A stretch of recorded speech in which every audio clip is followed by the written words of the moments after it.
Avui farem filet amb formatge blau. Necessitarem 400 grams de filet, 80 grams de formatge, 200 centímetres cúbics de crema de llet, un got de brandy, 2 patates. Primer de tot el que farem és tallar les patates amb la mandolina per fer la guarnició, que serà una guarnició que seria 1000 fulls de patates, en aquest cas pernil. Si pot ser ibèric, millor. I amb això ens servirem també d'un motllo d'aquests de silicona, untat prèviament amb oli perquè no se'ns enganxi, encara que sigui el de silicona. Doncs agafem les patates, les tallem i afegim el pernil, una mica de crema de llet, una miqueta de sal, ho remenem ben remenat,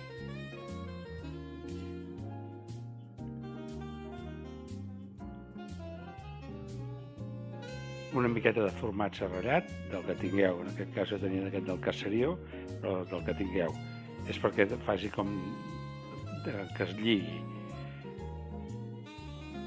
També lligarà la fècula de la patata, perquè la patata aquesta no ha estat posada en remull, només ha sigut neta i prou. Llavors això, fiquem una mica d'oli i omplim el motllo de les patates. En aquest cas se'n omplirem 4. Llavors, a part, agafarem aquest formatge blau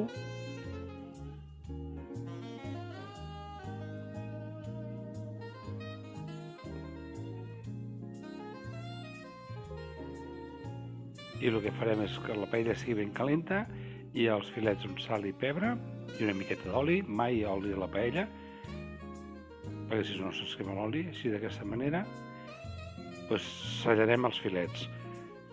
El que volem és que quedin sellats per fora i que quedi crueta per dintre. Això va a gustos, el que li agradi cuita, que l'obri pel mig i que el faci molt cuit. Però personalment m'agrada a mi la carn al punt menys, o sigui, tirant a poc feta. Sobretot si és un filet d'aquesta categoria, vull dir que això és mamella de monja. Doncs un cop ja estiguem fregit, fiquem el formatge i deixem que se'ns enganxi una mica, no tingueu por, que es deixi anar tota la substància i que es cremi una mica, que es torni una mica, i ara el flamegem amb un bon conyac, perquè si la salseta ens queda més fosca, no ens queda aquella salsa lletosa. Si no el deixem fer força, que ens trobem que ficarem la crema de llet i es quedarà una salsa blanca, i ostres, veus, amb el temps de la reducció ha quedat així, i ara la crema de llet ho deixem reduir una miqueta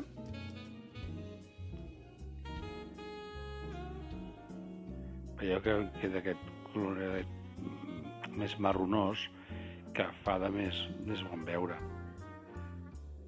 A l'aigua, el suquet que ha fet el filet al reposar, també li afegim.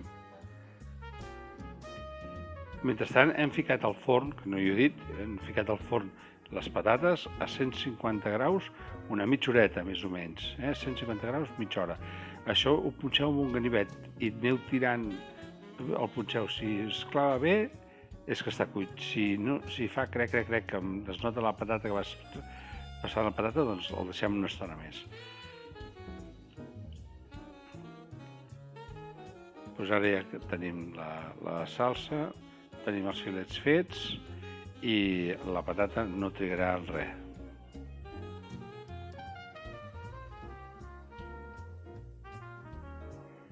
Per desmotllar-la, jo el que faig sempre, com quasi bé tot, poso el plat a sobre. Aquesta safata crema ara, perquè surt del forn, no sé si veieu que xisporreig una mica el pastís de patata, està allà.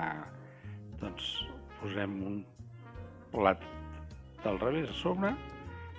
Ara el de sobre no crema, el plat aquest no crema, però el de sota sí que crema. Llavors amb un drap i li donem la volta. Patapam.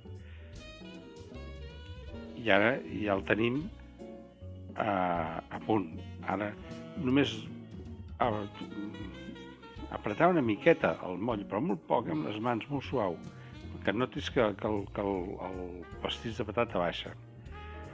Quan ja passa això, llavors retirem el motlle, ho apreto una miqueta perquè vegi que baixen, i ja retiraré el motlle i els 4 flamets estaran aquí sobre.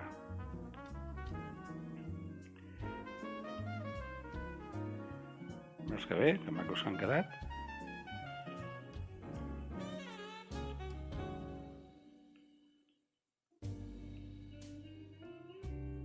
I ara ja anirem a emplatar. L'emplatat és molt senzill. Vull dir, tornem a rescalfar la salsa, també la miqueta de sang que ha quedat, fiquem els filets també dintre de la salsa, perquè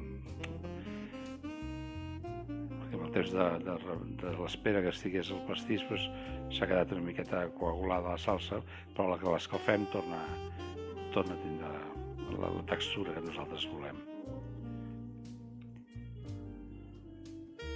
Ja veure com vull que ja té la textura guapa.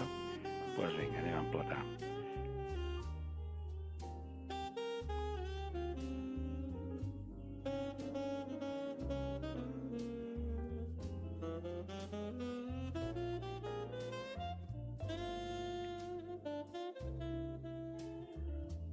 Posem un filet a cada plat i napem amb la salsa.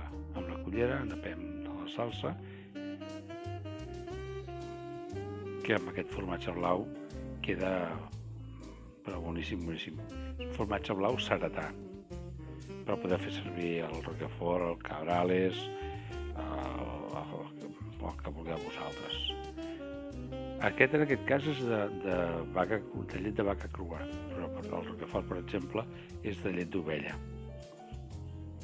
Doncs ja ho teniu. Espero que us agradi,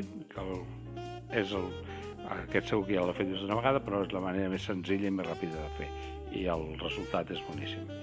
Doncs vinga, fins un altre vídeo. Adéu.